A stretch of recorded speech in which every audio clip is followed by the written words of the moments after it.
Boa tarde, pessoal. Tudo bem com vocês? Então a gente está começando hoje aqui mais um programa da Tria, um momento que a gente se encontra aqui para falar sobre saúde mental, sobre o nosso corpo, mente e alma. E hoje, pessoal, a gente tem um tema muito profundo e interessante, que a gente vai falar sobre a nossa criança interior, esse aspecto criança que existe dentro de cada um de nós.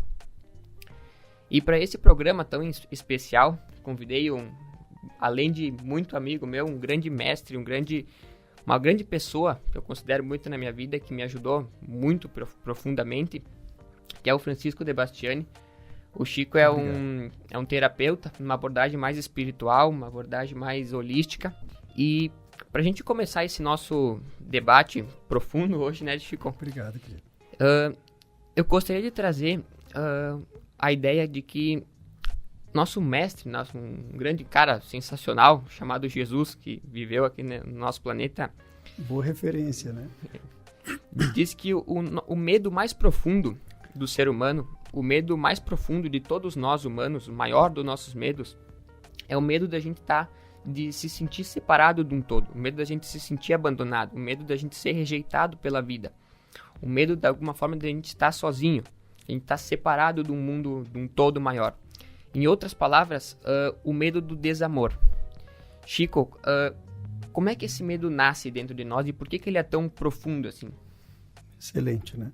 Essa tua reflexão de Jesus, acho que está boa inspiração. É algo bem estrutural mesmo, né? Na visão oriental também é refletido praticamente a mesma coisa. Quando eu vou conceituar ego aqui, que é a ideia da criança interior associada ao ego, entendo que não é a visão do ego freudiano, é o ego da visão oriental. Então, o medo do desamor, da separação do todo, é basicamente quando a gente estrutura nosso ego, a gente entende que é um indivíduo, a gente é criança ainda, pequenininho, então nasce junto com isso a sensação do risco de desconexão com a vida, medo da morte.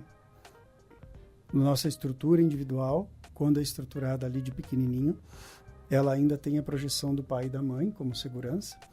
Então, ela busca, na relação com a mãe e com o pai, as referências de segurança. E depois ela precisa introjetar isso dentro dela e automaticamente vai se tornando um adulto progressivamente. Só que esse processo do desamor aí é algo que está na essência da humanidade.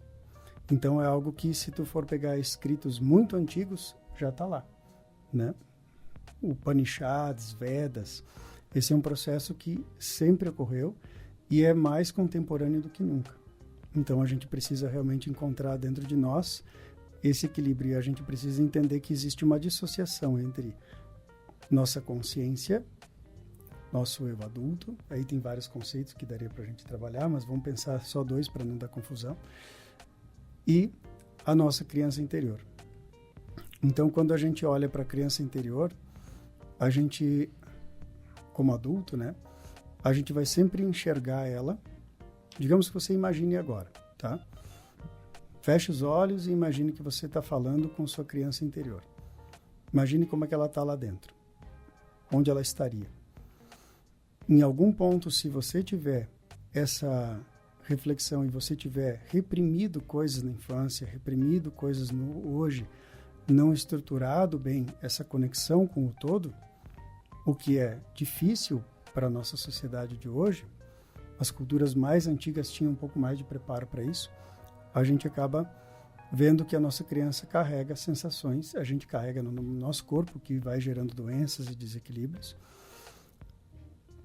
iniciado da sensação de desamor, da sensação de desconexão com Deus, com o todo, com a vida, uma série de outros medos, e aquilo vai estruturando a tua identidade, tu vai achando que tu é aquilo. Só que se tu conseguir acessar a criança, você vai conseguir ressignificar isso. Sim. É interessante a gente pensar que isso acho que faz parte do sentido da vida, do próprio sentido da encarnação e tudo mais. Porque se a gente for pensar assim, né, Chico? Quando a gente analisa uma criança quando ela nasce, um bebê quando ela nasce, cara, não tem outra palavra que descreve uma criança do que luz, do que pureza, do que amor, do que felicidade, do que alegria uma inocência, mas muito... ao mesmo tempo que é uma coisa inocente, mas é muito poderosa. Carrega uma luz muito forte dentro de uma criança, assim, né? A gente vê que conforme a gente cresce, daquela mesma criança que nasceu 100% feliz, de luz, de amor, vai se tornando um adulto mais aborrecido, um adulto em depressão, um adulto talvez maldoso, assim, entre aspas, né? Isso tem a ver, Chico, com esse processo do desamor? Totalmente. Aliás, isso é a estrutura, né? A falta de autoobservação na nossa cultura, a falta da gente dar conta dessa criança interior e educar esse ego criança e estruturar isso, integrar com a nossa consciência, né? Por exemplo, no Oriente é muito usado o caminho da meditação para isso. Se você medita profundamente, você descobre, né, que os grandes mestres entram num estado de samadhi, né, que é o grande estado de iluminação. Quando tu tem só um vislumbre desse estado, tu entra no estado que o bebê tem, que é exatamente esse estado de fusão com Deus. Ele tem, obviamente, que o bebê de modo inconsciente, né? Quando o Buda se iluminou, ele estava consciente disso.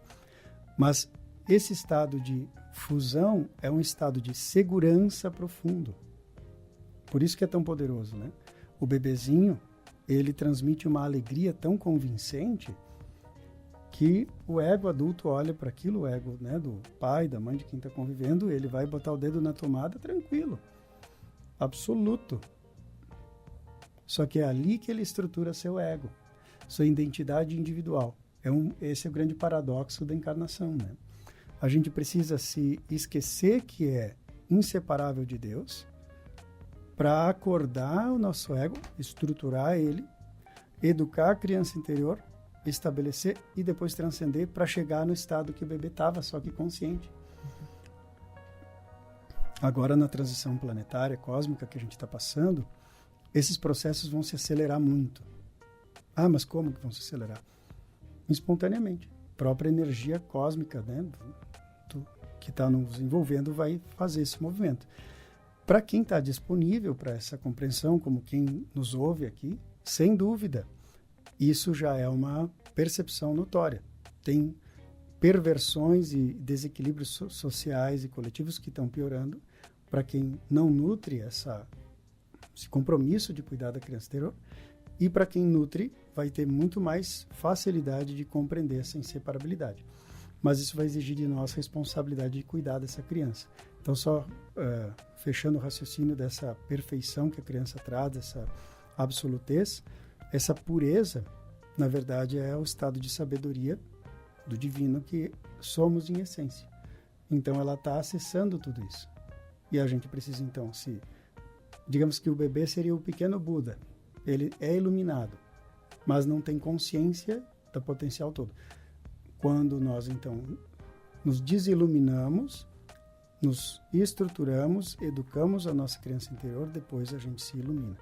Esse é o caminho natural evolutivo de todo ser no processo agora cósmico. Ah, mas isso vai acontecer comigo encarnado? Pode ser. Ah, mas depois que eu já tive uma experiência de samadhi, já entendi como é que aquela criança se sente, que é maravilhoso, que é um estado de profunda segurança. Como é que fica o meu ego? Minha criança, como é que eu faço? Que confusão é essa? Tu precisa continuar essa disciplina de autoobservação até que, né, você chegue numa estabilidade de expansão. Aí eu acho que deixa para os mestres depois, né? É que é um processo muito interno e cada um é um caminho diferente, né? Mas uma coisa que se a gente for olhar a verdadeira natureza de Deus e daquilo que nos ama, e eu digo assim, pessoal, pessoalmente para vocês, que conforme a gente busca essa conexão com esse amor de Deus, que não tem como explicar o que é, porque é uma conexão, é um sentimento, uma crença, automaticamente essa criança que de certa forma a atual nossa é assustada, vai sendo substituída por aquela criança que vê a vida como algo entusiasmante, como algo empolgante, porque assim, eu sempre gosto de lembrar nesse programa que por mais que a gente tenha se acostumado com essa nossa vida aqui, a vida tenha virado um peso para a maioria das pessoas, tenha sido um drama, é um peso viver, é horrível viver, cara, a vida é o maior mistério e a maior bênção, o maior milagre que existe. É uma coisa assim que ninguém consegue explicar. Então, quando a gente olha para a vida dessa forma, como um mistério, parece que aquela nossa criança que tem muito medo vai sendo substituída aos poucos por uma criança que vê a vida como uma aventura. E eu acho que isso que traz a felicidade, que nos devolve a felicidade quando a gente era criança. Aí que eu venho com esse raciocínio do educar essa criança, né? Por quê? A gente precisa se posicionar, digamos, no exemplo da meditação. Vou meditar e eu observo, digamos, faço um exercício técnico de olhar para a minha criança interior e conversar com ela. Por mais maluco que possa ser esse exercício, é muito eficiente, eu recomendo que todo mundo possa fazer. Quando tu conversa com a tua criança, ela está em contato com um sentir de todas as tuas repressões, de todos os impulsos que tu precisa vivenciar e que, às vezes, tu reprimiu para ser amado pelo pai, para ser amado pela mãe, para ser amado pela sociedade, que a gente, então, depois que estruturou nosso indivíduo, nosso ego, né, que a gente acabou se entendendo, respondendo pelo nome que a gente recebeu, né, a gente acaba entrando num processo de esquecimento dessa conexão. E aí, quando tu faz o exercício de falar com a criança interior, ela vai te dizer: eu tenho medo de tal coisa, eu tenho vontade de brincar com sei lá o quê. Tu vai dizer: não cabe para mim, adulto, brincar com aquilo. Mas se tu fizer aquilo que ela está sugerindo, por mais estranho que pareça, tu vai fazer contato com a vida. E o que o divino quer que a gente exercite? O agora, o contato com a vida. Justamente expressá-lo, né? E esse contato cria um fluxo onde a criança, ela gostaria de ter todos os prazeres supridos nesse momento. Ela queria comer o doce, ela queria brincar com os amiguinhos, ela quer tudo. Teu aspecto adulto, uma parte do teu ego maduro vai dizer: não posso fazer tudo o que a criança quer agora. Mas quando tu se conecta e honra essa criança e diz: não, esse sentir ali é legítimo, eu preciso honrar ela. Mas o meu chefe diz que eu tenho que trabalhar 24 horas. Aí serei amado pelo ego coletivo. Mas aí eu vou morrer, né? E essa criança vai dizer para mim: tá, mas por que tu tá vivo então? E o vazio, né? Ela te lembra que tu tem que viver, estar presente. Esse é o vazio negativo, né? A vida, que nem tu deu exemplo, a criancinha estava na alegria plena de conexão com o divino, com todo, e aí o adulto ficou um adulto triste, deprimido e que não tem sentido. E a criança vai te dizer: não, vale a pena abrir os olhos e olhar pela janela de manhã e respirar fundo. Uau, eu estou respirando. Nossa, é tão simples, né? Parou para pensar, para experimentar, para fazer contato com essas coisas simples que são maravilhosas. E aí então tu resgata a vida. E claro, tu vai ter que fazer renúncias e concessões, sim, mas elas precisam estar sempre conectadas com esse sentir da vida presente. Então essa vitalidade, essa alegria, essa potência, essa sabedoria começa a se manifestar no adulto. E aí vem toda essa conexão do divino. E aí tu começa a ver Deus em tudo. Porque a nossa sociedade também, desde o dia que a gente entra na escola, sai da escola, entra na faculdade, a gente é meio que ensinado a idealizar uma ilusão de sucesso e viver a vida em busca daquilo lá. Tipo, isso. Quando tu for bem sucedido no teu serviço, quando tu for ter uma família perfeita, dinheiro, aí tu vai poder ser feliz. Só que, tipo, tu planeja sempre uma vida no futuro e daí tu esquece que tu tá vivo no presente. Só que eu acho que é interessante, Chico, quando a gente começa a se conectar de novo, voltar essa conexão com o divino, é a gente conseguir aprender a experimentar o prazer na dualidade das coisas. Porque, assim, a ideia de fracasso é uma ideia ilusória do tempo. Porque assim, eu erro hoje aqui, vou falar aqui com vocês, falo uma besteira. Foi um erro? Não, eu tô aprendendo, porque daí eu aprendi. E no futuro aquilo vai ser meu sucesso? Não, é o processo. Foi uma experiência. É a dualidade, porque não tem como a gente viver e ter experiência se a gente não erra, se a gente não vive os dois polos das coisas, porque senão não teria sentido a vida. Isso. Porque a vida, a experiência, não, se a gente sai da luz, de uma compreensão absoluta para vir aqui pra Terra, para enxergar com um óculosinho ofuscado preto, para experimentar as coisas, não faz sentido a gente estar aqui se for só para acertar, para ser perfeito, para ser... A vida aqui, para o ser humano, é ser muito vulnerável. Só que é isso que traz a alegria de uma criança, quando ela vê um negócio assustador, mas ela vai fazer uma merda, quando a gente fazia merda quando era criança. Sabia que ia dar merda, mas fazia porque era empolgante. Eu acho que isso traz um sentido maior para a vida, uma leveza maior para a vida, independente da situação, dos altos e baixos, dos erros e dos acertos.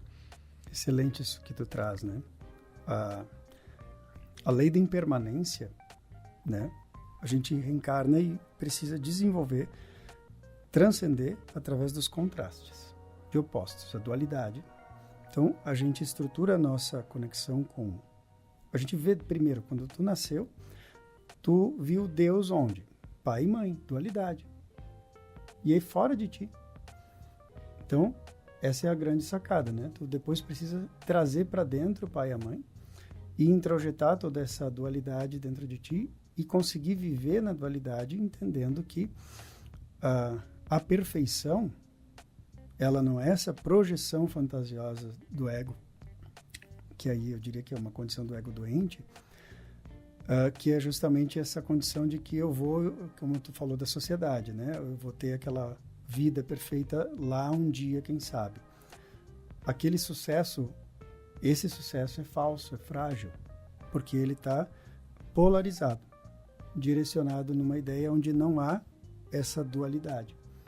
E eu só consigo viver com qualidade, consciência e amor e experiência quando eu integro, sim, a dualidade em tudo. E vai ter sempre oscilação em todas as experiências. Então, por exemplo, é muito comum tu dizer assim, em relacionamentos que eu acompanho muito, né? O meu marido é chato. Minha mulher é, né? Chata também. Tá. Mas o que tu espera do outro? Consciência plena. Se alguém tivesse envolvimento com o Buda, acharia chato. Aquele cara fica meditando, ele é tão calmo que me incomoda. Porque está desconectado dessa autopermissão de fluir na dualidade. Então, como tu disse, esse exercício, né, que nem as redes sociais, muitas vezes hoje tem essa coisa da perfeição quadrática. Mas o que mais atrai as pessoas na rede social é quando alguém fala coisas comuns. Quando alguém faz aquela filmagem corriqueira, no chuveiro, no carro. Por quê? Porque, no fundo, nossa essência sabe que aquilo que é verdadeiro, essencialmente, é natural, é dentro do dual. E a naturalidade seria o ponto de equilíbrio onde a criança interior se equilibra com o nosso lado adulto, onde você relaxa. Tem gente que me pergunta, será que eu estou meditando bem? Juro que é uma estátua. Não, tu está imitando a estátua do Buda, né? Imitar a estátua do Buda não é meditar. O estado verdadeiro de meditação é um estado relaxado, de naturalidade. E essa naturalidade é o estado da criança. Por isso que todos os mestres falam, relaxa que a vida flui. E tem uma coisa que também que é um paralelo a isso, que é interessante a gente comentar também, a gente imaginar 3 fluxos, tá? O fluxo da vida, que é isso que a gente estava comentando, desses altos e baixos, dessa perda e ganho, tudo na impermanência, só que em direção ao crescimento, em direção à evolução, em direção ao mais, a maior expansão, maior consciência, maior experiência. Certo. Dentro de nós, como dizem que a nossa alma é uma parte dessa vida, vive uma parte dentro de nós que também anseia por viver esse fluxo, independente do conforto, do desconforto, independente se fizer bem ou mal para nós, se for doído, se for agradável, porque alguma parte dentro de nós sabe que viver com a vida nesse fluxo dos altos e baixos vai nos levar ao crescimento, vai nos fazer bem. Só que paralelo a isso, a gente tem a nossa mente, o nosso ego medroso, que não suporta, não tem uma previsibilidade do que vai acontecer daqui 2 minutos. E daí vive nessa tensão entre a alma e a personalidade, porque a alma anseia por viver esse novo, e a personalidade não suporta não ter viver no desconhecido ou na vulnerabilidade. E quando a gente começa a curar esse nosso ego, essa nossa mente, essa nossa criança, e ela se sente segura para se entregar ao fluxo da vida, daí tu entende melhor aquela frase do relaxa que tudo flui. Uhum. Porque realmente, se tu não tem uma expectativa de um resultado pronto, ou do resultado ideal, o que seria o fracasso? Entendeu? Não tem fracasso, porque assim, se a gente for parar pra pensar, o que realmente pode acontecer de pior com nós. Do que a gente tem medo? Isso. De morrer? De que os outros não me aceitem? E o que vai acontecer se isso acontecer? Se tu entende que tu é a alma eterna e que tu é o inseparável do divino. Não tem o que nos acontecer, só que o que é estúpido. A ideia das trevas e dessa nossa sociedade é plantar ilusão. Nos deixar preso numa ilusão de medo, de impotência, de que a vida é um horror, para que a gente não consiga se entregar a esse fluxo que vai nos fazer evoluir. A ideia das trevas não é conquistar o mundo, é atrapalhar a tua evolução, é te atrasar, é te impedir que a tua força que é propensa à prosperidade, que é natural para ela prosperar, não flua na tua vida. E tomar a tua atenção do agora. Tomar a tua atenção. E é o que nós estamos vivendo agora com muito contraste, né, Chico, nessa transição que tu comentou, né? Porque, cara, nunca se viu tanta futilidade, tanta desgraça, tanta maldade no mundo como essa nossa época. Tende a ser... Agora a gente tem um período cada vez mais desafiador nesse sentido. E a gente vai começar a observar que quem está em sintonia com essa percepção que a gente está falando, vai começar a ter uma intuição mais aguçada, vai começar a ter mais sincronicidade, vai começar a ter uma percepção de sinais mais claro, ao ponto de tornar palpável esse processo de ver que o divino está aí, se tu nutre essa conexão. Ou se tu não nutre, se tu fica zumbi nessa inconsciência, a coisa complica. Mas quer dizer então que quem fizer isso está isento de ter qualquer problema, né, como houveram as enchentes, como possa acontecer qualquer cataclisma. Não é exatamente isento, mas tu vai ter a possibilidade de olhar para isso de uma forma muito mais consciente. Qual o exemplo do Japão, por exemplo? O Japão tem um monte de gente legal lá, tem um monte de problema? Sim. Mas como eles se portam diante de um terremoto? Com o drama do ego, com essa coisa, meu Deus, teve um terremoto, e agora? Deixa alguém me salvar. Vou rezar aqui sentado. Não, eu vou rezar também. Mas vou me manter conectado com o agora e protagonizando o que cabe a mim fazer e juntando todo mundo para fazer o que cabe. Transcendendo a dificuldade e fazendo com que se crie referências materiais eficientes para que aquilo não te atinja mais. Isso é a adultez da sociedade, que é o que o divino quer da Terra. A Terra de regeneração vai ser isso. Uma terra de pessoas conscientes, responsáveis, com o pé no chão, mas integradas com essa intuição e acessando o divino assim. Essa questão também da transcendência que a gente comenta, né, Chico? É uma questão de encontrar aquilo que vai além do sofrimento. Aquilo que está além do drama, além da vitimização, além da culpa, além da raiva, além do drama da nossa criança, que é a realidade fundamental de tudo que existe, o amor. Se a realidade fundamental de tudo que existe fosse o caos, não faz sentido a vida. Então tem que existir algo maior que esse sofrimento. Tu tá lá no drama, quando tu para de dramatizar, tu pensa que não aconteceu nada comigo. Eu tô com drama, reclamei, briguei com todo mundo, chutei todo mundo e não aconteceu nada. O que me sobra? O que ainda me sustenta? Bom, se eu tô vivo, alguma coisa tá me sustentando. Então essa força que nos sustenta é o amor. Então quando a gente consegue dar um passo além desse drama do nosso ego, dessa nossa criança, daí que acho que a gente começa a encontrar essa conexão de novo com a nossa própria alma, nosso divino em nós e... Isso. Esse é o compromisso que eu falei ali. Exatamente isso. Né? Um dos aspectos do divino em nós, eu diria que tem 3 principais, e o principal é o amor mesmo, né? Mas a gente vai encontrar a paz, a quietude, essa segurança, né, que a criancinha tem ali, e esse ímpeto de avançar sempre, né? Esse poder divino, essa verdade, esse centro de ordem. Então, que nem tu falou do caos, por exemplo. O caos. O caos, ele existe na inconsciência. Quando eu estou no drama, o que é o drama da criança ali? Né? Vou dar um exemplo. Né? Vou morrer porque quebrei a unha. Tu desconectou do agora, tu não está nem olhando para a coisa. Tu projetou um estado de vitimização onde a tua criança que está na frente. E tu não está adulto olhando para ela. Fala com a tua criança e pergunta, que nem tu disse, qual é a pior coisa que pode acontecer? Ficar com a unha quebrada. doer, machucar e ter que esperar cicatrizar ou botar um curativo.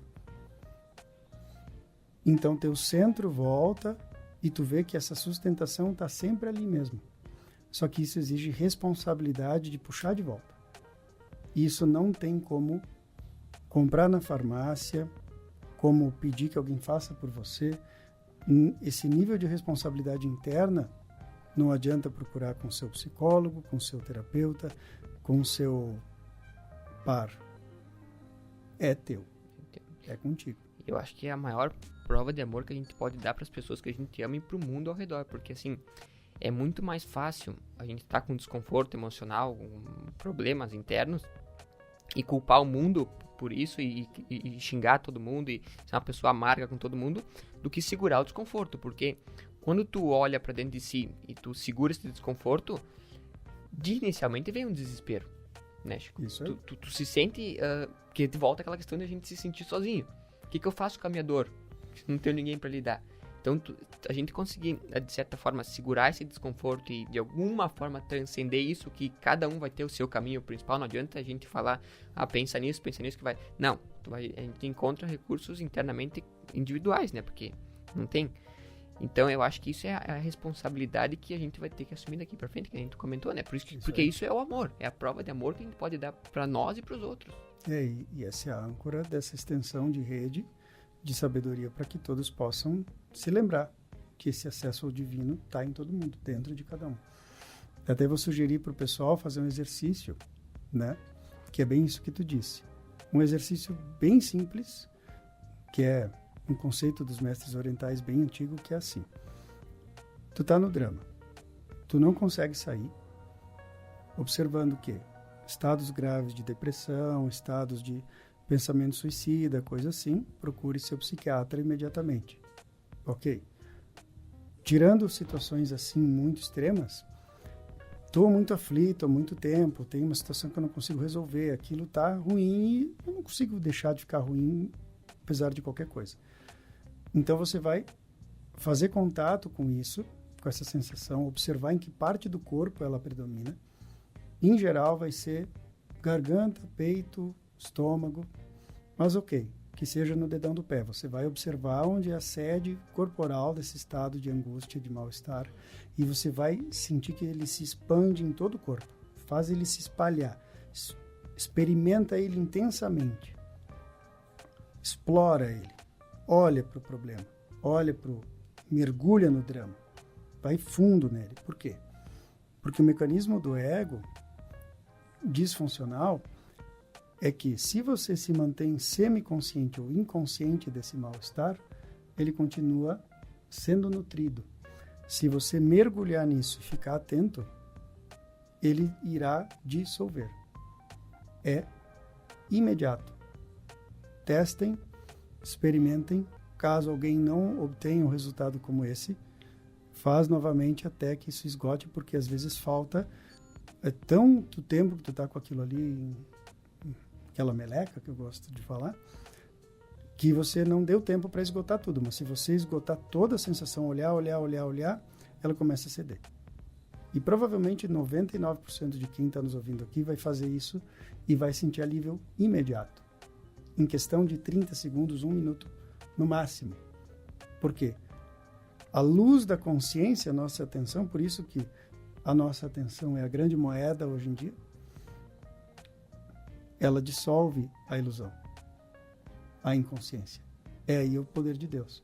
Só que a gente precisa exercitar isso com disciplina e, puxa, me esqueci, tô eu no drama aqui, aí tu vai olhar e vai dizer, Chico, tô no drama, ai que feio, não pode o Chico ficar no drama.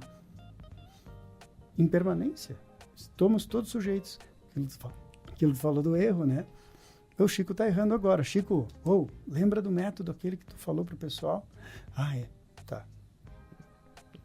Vou me concentrar. Então a gente também tem que ter humildade de reconhecer que às vezes a gente vai precisar da ajuda do outro para se lembrar. E num convívio de família, num convívio social, convívio de colegas de trabalho, é interessante que se possa ter essa cumplicidade de um ajudar o outro e de todo mundo reconhecer que a impermanência e a imperfeição vai estar presente. Mas o outro não está de sacanagem contigo por isso. Só que a gente tem a tendência de não se observar e de ficar na defensiva quando o outro nos aponta algo e não ter a humildade de dizer, puxa vida, eu não fiz nem o básico que eu estava ensinando. Puxa, eu preciso fazer. Então, eu tenho que dizer, obrigado, meu colega, que está me sugerindo isso. Então, o Buda chamava-se de uma das 3 joias do budismo, que é a Sangha, que é a comunidade que se reúne para se lembrar de que o divino está em nós, que somos isso, é o simples. Se lembrar do mais do mesmo. Mas o Buda precisava disso também. A autoobservação é um mecanismo que tem que acontecer sempre. E isso é assim há 2.500 anos e possivelmente desde antes. E se a gente fizer isso, a gente vai transformar o mundo. É fantástico. É verdade. E também tem a questão, assim, de se tratar por amor. Quando comete um erro, ou quando entra no drama de novo, ou quando... Porque lembra que a gente está lidando, por mais que pareça um monstro que vive dentro de nós, é uma criança. É uma criança. Perfeito. É uma criança, então, tu acolher essa tua criança, tu acolher teus erros, tu acolher teus medos, é isso que cura. É simples, eu acho encontrar o amor por si mesmo, pelos próprios erros, pelos próprios defeitos, e se perdoar, se tratar como seu melhor amigo. Essa é a ideia. De se tratar como se fosse... Como é que tu trataria a pessoa que tu mais ama na vida? Tu ia xingar ela quando ela erra ou tu ia acolher? É a mesma relação. Se trata como teu melhor amigo, porque independente do que aconteça, tu só vai ter tu pra experimentar a vida contigo. Pode morrer todo mundo. Tu vai continuar ali contigo experimentando a vida, tu e tu. Porque se a gente for olhar, a gente é 2. A gente é aquele que quando faz uma cagada fala, puta, o que tu fez? Aquele que faz a cagada é aquele que tu viu que fez a cagada. Então, se aquele que viu que fez a cagada, tratar aquele que fez a cagada com mais amor, com mais atenção, com mais cuidado, mais carinho, sem se xingar, sem se punir, sem se cobrar. Eu digo isso porque eu mudei muito, porque eu sempre me cobrei muito, muito mesmo. E agora que eu vi que eu tô mudando isso, tá me curando profundamente. Isso vai curar, nos curar temporariamente, vai curar a vida num futuro e pra sempre. Não adianta, não tem outro caminho além do amor. Exato.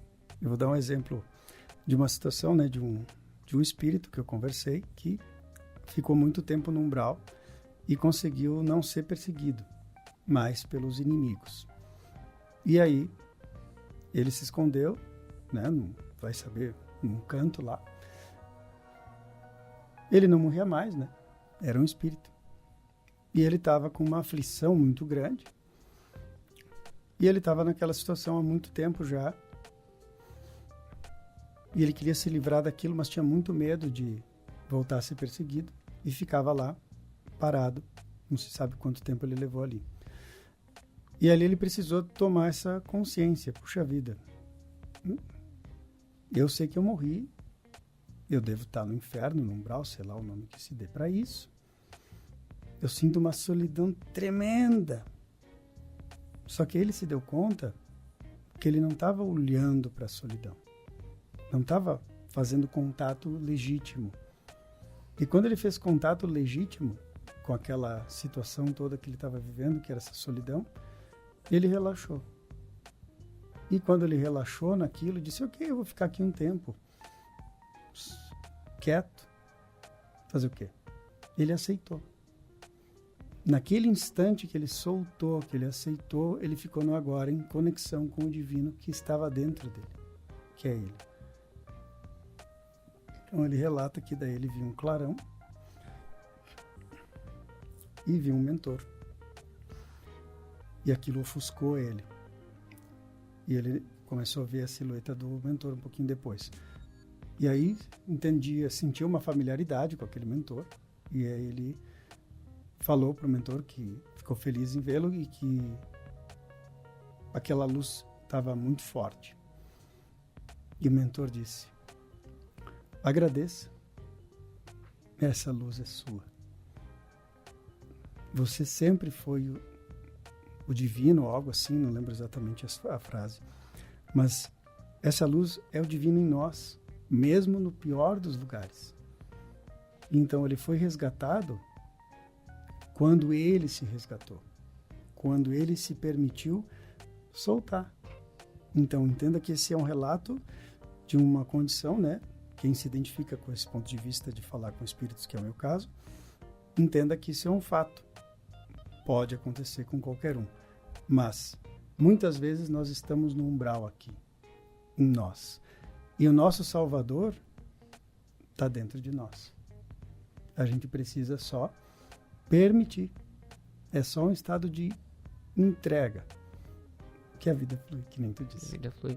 Às vezes a gente experimenta esse estado de entrega quando não tem mais opção. Eu digo por mim. Quando eu estava lá com o tumor no cérebro, que não tinha mais prognóstico bom, todos os médicos falavam que eu ia morrer, tu se obriga a se entregar a alguma coisa que é maior que tu. E naquele momento, eu digo assim, o pior momento, eu tava mais ridículo de cara, de tudo. Tava sem saúde nenhuma. Se eu já sou magro hoje, com 65, eu tinha 46 quilos naquele momento.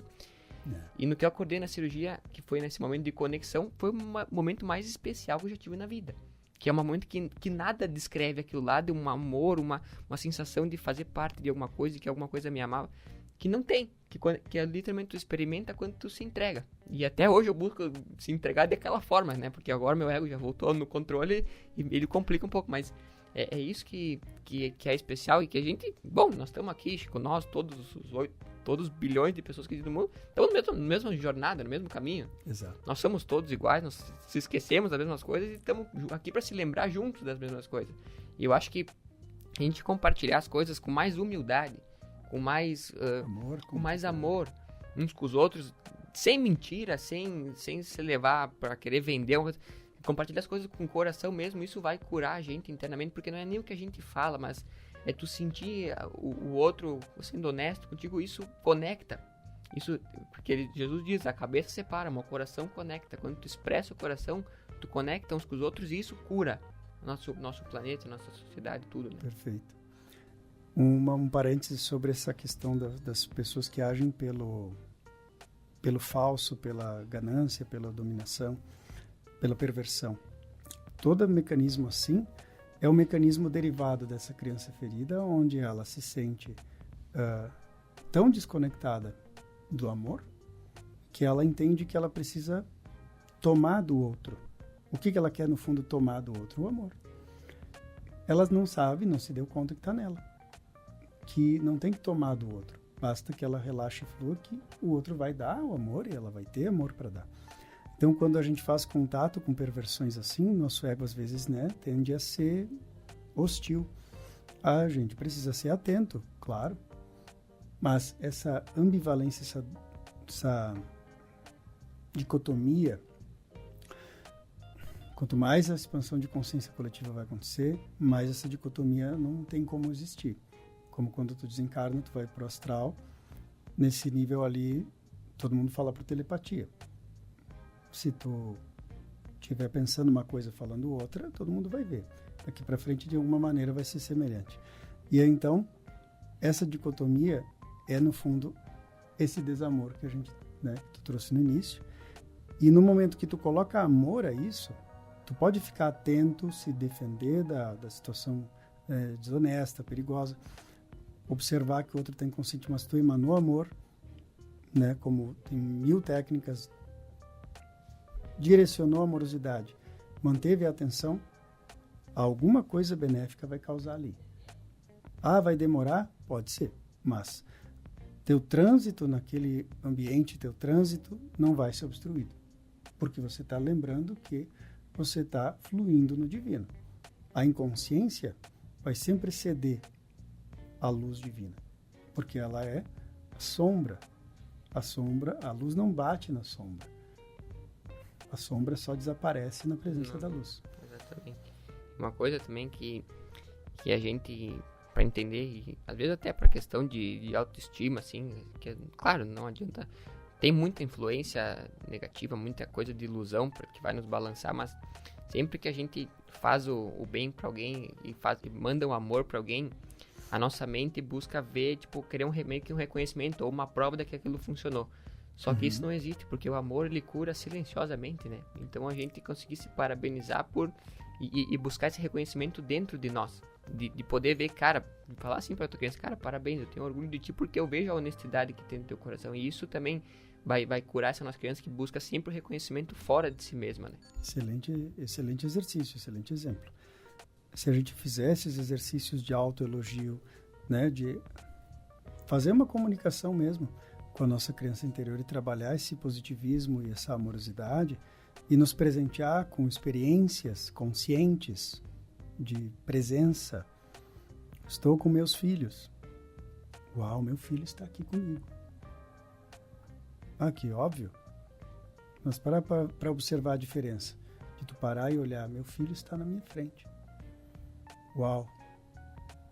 Será que ele vai continuar na minha frente todos esses anos que eu imaginei? Então aproveita esse momento, né? E é isso. A vivência de amor é o caminho.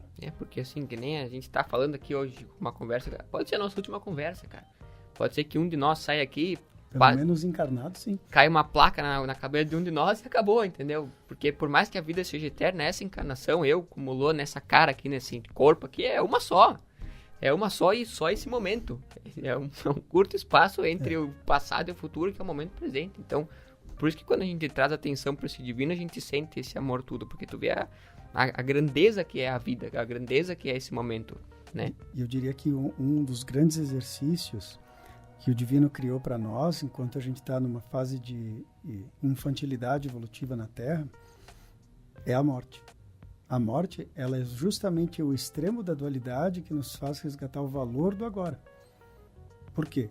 Quanto mais consciente que tu está, que tu é imortal, mais consciente do valor do agora tu vai ter e mais tu vai valorizar a eternidade. Mas tu vai introjetar o valor da morte para tu poder sustentar essa preciosidade que é o agora. Então, é por aí. É muito profundo. Mas tenha certeza que se a placa cair em mim, eu vou te puxar os pés. Tu vai ver que eu vou aparecer para ti. Certo? Dá um jeito. Puxar os pés dormindo. Pessoal, nós estamos acabando o nosso programa aqui. Chegamos na hora final. Chico, eu teria alguma mensagem pro pessoal final, assim? Bom, primeira sugestão. Primeiro eu quero agradecer a todo mundo, né, que busca esse espaço aqui como um ponto de âncora de reflexão, de autoobservação. Sugiro que todos se auto-observem, sugiro que conversem com sua criança interior, que resgatem o valor da amorosidade, que lembrem que mesmo dentro de experiências muito desafiadoras que a gente pode passar na humanidade, existe uma sustentação de equilíbrio, de bem, de perfeição de Deus nos conduzindo. A gente precisa estar conectado com isso e estar acolhendo todos os desafios que surgirem. Então que vocês reflitam sobre isso e que a gente está aí, né? Qualquer coisa que a gente puder contribuir, que as pessoas entrem em contato, enfim. A gente está sempre inventando alguma coisa nova, né? Sim, é isso aí. Muito obrigado, Chico, de coração mesmo. Papo muito interessante, faz a gente crescer sempre mais. Eu agradeço a oportunidade mesmo e quero dizer que assim, aqui é um espaço de muito amor, né? Que todos, com certeza, que nos ouvem, sentem isso, né? Obrigado por esse espaço. Exatamente. Pessoal, quem não conseguiu acompanhar o programa completinho, vocês vão no Instagram, escreve Tria na Rede, nosso perfil é um perfil com o logo azul, e na biografia do nosso Instagram tem um link para os nossos canais do Spotify e para o YouTube. Daí vai ter esse e todos os outros programas lá. E os links para o contato do Chico também vão estar na descrição do post do nosso Instagram e na descrição do vídeo do YouTube e no Spotify. Obrigadão. Muito obrigado a todos e um ótimo final de semana. Obrigado, ótimo final de semana para todos e observe.